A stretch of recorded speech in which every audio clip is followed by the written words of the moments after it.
Assalamu alaikum everyone, this is Fahad and you're watching your favorite YouTube channel Speak English with Fahad again. Because this is the second editorial और third वाला जो editorial है वो TikTok के reopening के हवाले से है. That's not that important. मैंने ये सोचा कि हम लोग दो एडिटोरियल जो है जो मोस्ट इम्पोर्टेंट होंगे वो कर लेंगे और एक जो नॉर्मल सा होगा उसको हम छोड़ दिया करेंगे. यार actually friends and viewers and brothers and everyone थोड़ा ज़्यादा हो जाता है, मतलब हेक्टिक हो जाता है. I am sorry for that but इंशाल्लाह आई विल ट्राई कि मैं इसको इन्हेंस कर पाऊँ. सो माउंटेन ऑफ डेट के नाम से है. माउंटेन कहा जाता है पहाड़ को और डेट का मतलब है कर्जा.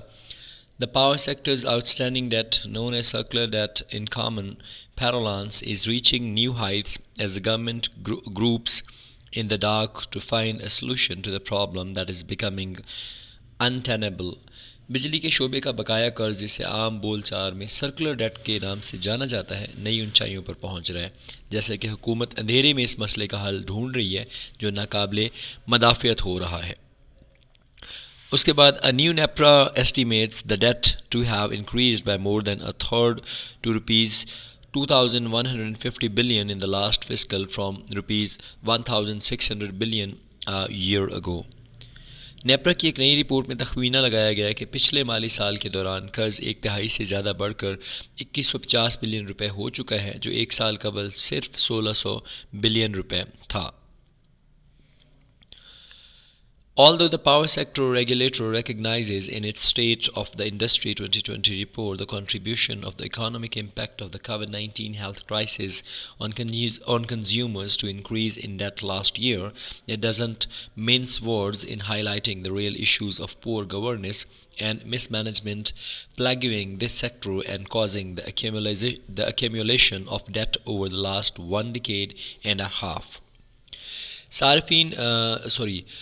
अगरचा पावर सेक्टर रेगुलेटर ने अपनी स्टेट ऑफ इंडस्ट्री रिपोर्ट 2020 में गुज़श्ता साल के कर्ज़ों में इजाफे में सार्फिन पर कोविड-19 सेहत के बहरान के माशी असरात का हिस्सा तस्लीम किया है.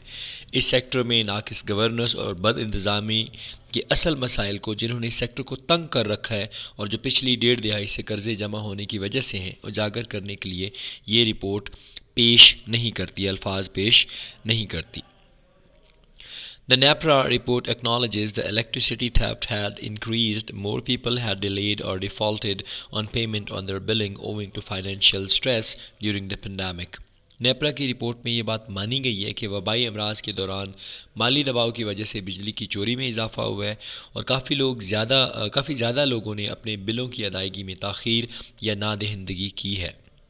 But at the same time, it says that government's policies of raising tariffs and resorting to revenue-based blackouts on high-loss feeders are to blame for the increased power theft and default, which in turn are adding to circular debt liabilities.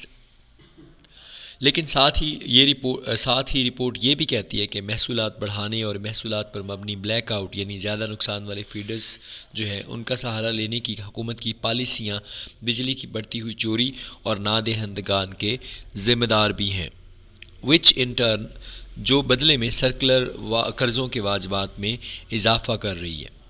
Instead, it advises power sector policymakers to improve governance of distribution companies, to check theft and recover bills to reduce the losses that are feeding into the debt.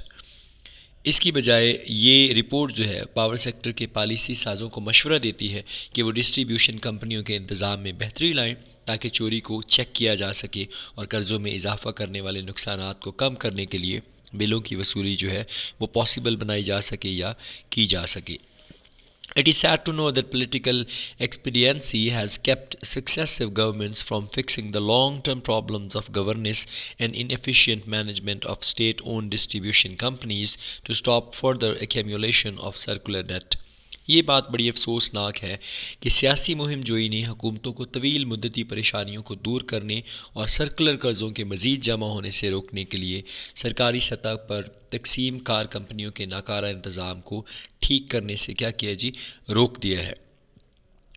और उसके बाद क्या हुआ है, जब तक कि इन इस्लाहात को फौरी तौर पर नाफिज नहीं किया जाता, सर्कुलर डेट का मसला जो है the circular debt challenge will continue to threaten the sustainability of the power sector as well as the fiscal stability of the country unless reforms are implemented immediately. कि जब तक ये इस्लाहात को फौरी तौर पर नाफिज नहीं किया जाता, सर्कुलर डेट का मसला बिजली के शोबे के इस्तेहकाम के साथ साथ मुल्क के माली इस्तेहकाम को भी ख़तरे में डालता रहेगा। Little progress has been made so far on power sector reform since 1990, when the government first adopted a roadmap to privatize public sector power generation, transmission and distribution firms in order to create a competitive electricity market in the country. 1990 से बिजली के शोबे में इस्तिलाहात पर अभी तक बहुत थोड़ी सी पेशरफ्त हुई है। जब हुकूमत ने मुल्क में बिजली की मुसाबकती मंडी पैदा करने के लिए सरकारी बिजली पैदा करने वाले ट्रांसमिशन और तकसीम कार फर्मों की निजकारी के लिए सबसे पहले तरीक़ाकार वज़ा किया। The process could not move ahead after the formation of NEPRA and regulate the sector in the late 1990s and the sale of KESC in the mid 2000s 20s या 2000 आप इसको कह सकते हैं।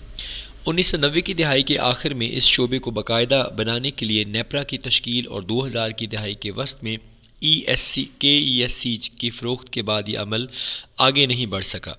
Several attempts have been made to develop an effective competitive electricity market in the country and numerous deadlines have been breached. मुल्क में मौसर मुसाबकत होता है, तो मुसाबकती बिजली मार्केट को फ़रोग़ देने की मुतअद्दिद कोशिशें की गई और मुतअद्दिद डेडलॉक्स की खिलाफ वर्जी भी की जा चुकी है। Turkey had started working on its power sector reforms at almost the same time. तुर्की ने भी तकरीबन इसी वक्त अपने पावर सेक्टर इस्लाहात पर काम करना शुरू कर दिया था। 30 years later it has developed a functional competitive market while we have yet to take off। 30 साल बाद इसने एक बाज़ाब्ता मुसाबकती मार्केट तैयार की है, जबकि हमारा अभी काम शुरू होना बाकी है। So that was all about today's Dawn editorial. अपना ज़्यादा सारा ख्याल रखें। मुझे आपकी सजेशंस बहुत अजीज़ हैं, अपनी सजेशंस के साथ मुझे गाइड करते रहें। I am a learner like you, आप मुझे बताएंगे तो I have to work like this. अपना ज़्यादा सारा ख्याल रखें, मुझे दुआ में याद रखें, बहुत सारा सेफ़ रहें, क्योंकि खुदा न खास्ता सेकेंड वेव पेंडेमिक जो है वो दैट इज़ ऑलमोस्ट स्टार्टेड और हमें केयर करनी चाहिए। अस्सलाम वालेकुम, अल्लाह हाफ़िज़।